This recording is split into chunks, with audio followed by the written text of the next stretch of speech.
Hello everyone, welcome back to my SwiftUI tutorial series. In this video, we will discuss about navigation in SwiftUI. Any of the iOS application must contain more than one screen, right? I mean, it doesn't require, but it's in real-time application, it always contains more than one screen. So navigation is really important part in any of the application. So I have already created a list view from the previous video from the previous class. So now let's use the same list to go to the detail screen. So what we are displaying in the list is that we are converting our JSON value into the model objects, and these menu section objects are we are displaying inside the list view.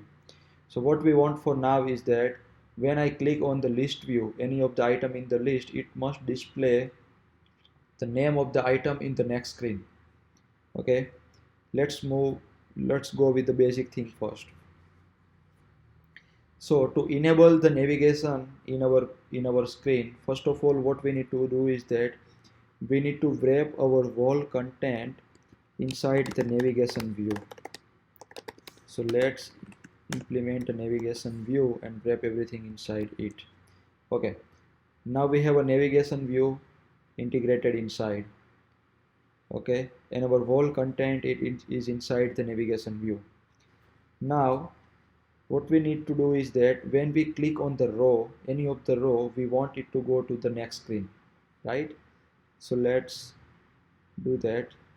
Our row, this wish tag is representing our unique row, our single row. So what we need to do is that we need to use a navigation link property of the navigation view with the destination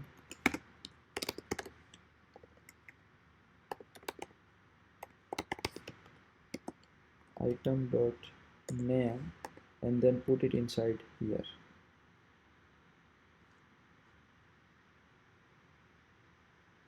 Yeah, as you can see that SwiftUI automatically added these arrow icons at the end of each row, because it indicates that this each row is now integrated with navigation link. If we really want to test it, and what we are passing in the navigation link as a destination is that we want to display a item name as a text in the next screen. So let's play it again and click on it, and you can see that maple French toast, stack of pancakes, back, and you can see that the back button is already available for us by default and everything. So we don't need to do a lot of work. We can customize that back button if we want. We can customize the navigation bar. We will go into that detail in next lectures.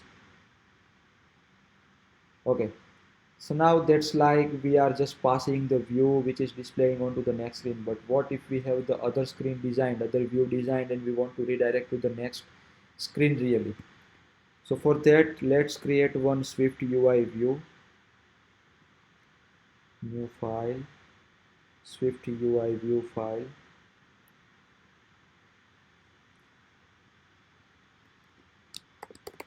item detail view, and in this view what we will do is that we will pass the item or variable here.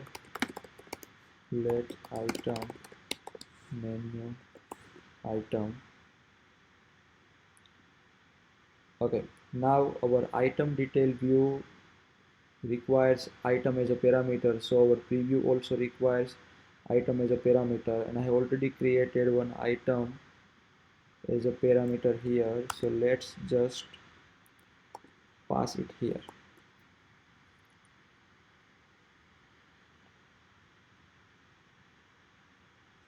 Yeah, and also we need to pass item. Okay, perfect. So what we just did is that we have passed the item variable to the detail screen, and now we can use it here really. So let's see, item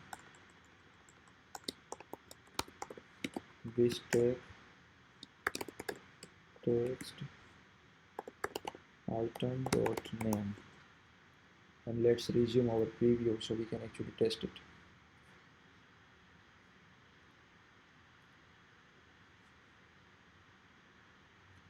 Build succeeded. As you can see that our item preview, our item detail screen is working perfectly. Let's add some proper UI stuff here. Let's make it title, weight, medium. Let's make the weight semi-bold.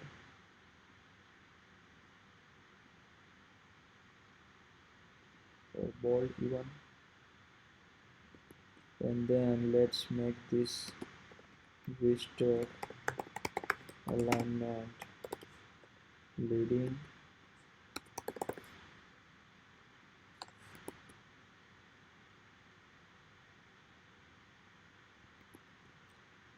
And let's add text item dot description. Yeah, also let's give it some padding also. Perfect. And let's add a spacer, not here but here. Perfect. So what we need to do is, now whenever we click on any of the row from the list, we need to display this detail screen, item detail screen. Okay, so let's do it. So let's go to the content view again. Instead of passing the text inside the navigation view, instead of passing the text here, let's pass item detail view, and it requires one parameter called item. Perfect. Now let's try it. Let's try this one. Working good. Let's try this one. Working good. Let's try full English. Working good. Maple Flames. Working good. Perfect. So that's how we can implement the navigation in SwiftUI. It's very easy. You just need to wrap your view content inside the navigation view. You need to integrate the navigation link control. You need to integrate the navigation link control with the view on which you want to implement a click event and everything. So it's very easy to implement the navigation view inside the SwiftUI. I hope this video will be helpful for your implementation. That's all for now as a navigation view. I will see you guys in the next video. Please share, and if you have any question, please comment below the video, and please guys share and subscribe my YouTube channel. Thank you.